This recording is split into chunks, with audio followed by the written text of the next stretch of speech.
Hey everyone, I'm RandomGuy66 and this is my first Pokemon related video. With the launch of Pokemon Go last week, Nintendo and developer Niantic have created a renewed interest in Pokemon with a simple game. With online videos and streams, news stories, internet articles, and Pokemon vets and fanatics popping up everywhere, it wouldn't come as a surprise if there isn't a single person in these United States who hasn't heard of this app. Heck, there are already more Go users than people on Twitter, which is quite the accomplishment for a game that hasn't even been out yet for 2 weeks. So what is Pokemon Go? In short, Pokemon Go combines real-world environments and virtual images to create what is called augmented reality, or AAU. AAU can also be found in developer Niantic's other popular game, Ingress, where players of opposing factions battle to control historical landmarks. Pokemon Go is, essentially, Ingress submerged into the Pokemon culture.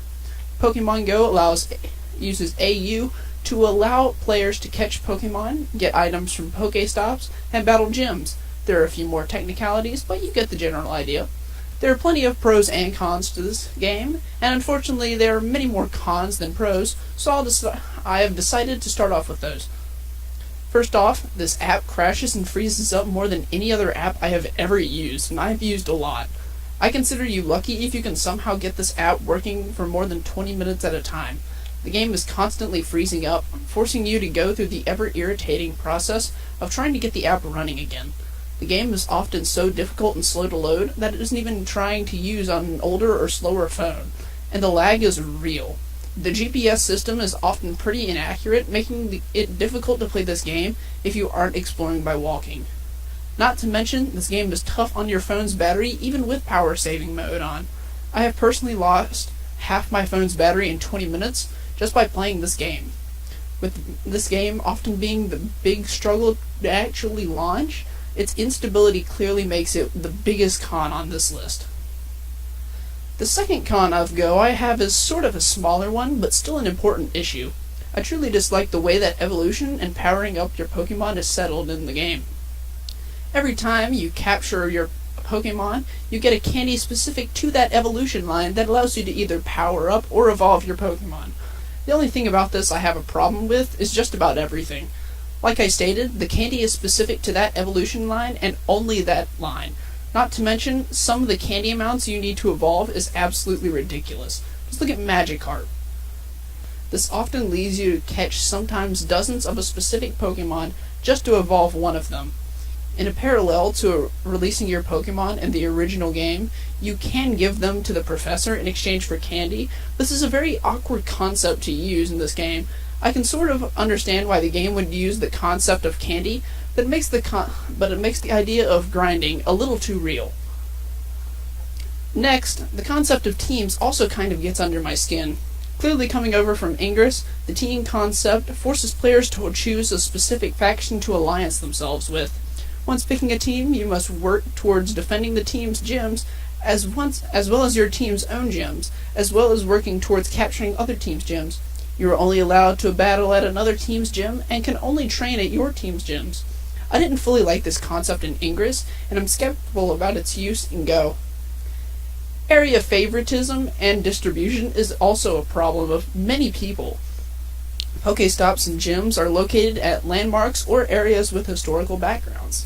Clearly, there will be a large distribution of stops and gyms in larger cities, and less in more rural environments. This can be said for Pokemon themselves. In the past few days, I have visited both urban and rural environments, and the difference between the two was quite clear. This makes the game unfair to those living in more rural parts of the country. Another massive issue with Go is the complete lack of tutorials or instruction on how to play the game. The only hint of guidance whatsoever is with the professor, who appears a few times in the game, such as in the beginning to help with setup, or at level 5 to pick a team. Other than this, there is no vindication whatsoever to help you with other important aspects of the game, such as a power meter when throwing a Pokeball, the tracking system, battle mechanics, and more. I understand the concept that Nintendo is trying to use here, as they want the game to be understood through player discovery, such as by trial and error. However, it's much easier just to search on a website how to use these mechanics than to actually try and figure them out yourselves. Gyms are another thing I want to complain about. Gym battling is pretty basic, tapping for one attack and swiping for another attack, as well as to dodge. It's basically a pseudo Punch-Out. There have been some good mobile games of this genre, but Go is not close to being one of these. After a while, only 2 attacks gets boring, not to mention timing a dodge is difficult, and it's hard to tell if a move actually hits you. Though this style of battle has potential, it currently tarnishes the game's quality to some degree, in my opinion. The lack of features in Go also tarnishes the game to some degree. In trailers, we see trading with friends, battles with other trainers, and even massive crowds getting together to catch boss Pokemon. None of these are currently in the game, but will hopefully be added in the near future. Currently, you cannot make a designated friends list or anything similar. In addition to this, only the original 151 Gen 1 Pokemon are currently in the game. While I love that Go is sticking to its roots, I hope that some of the other 570 Pokemon that I have come to know and love will be added in soon.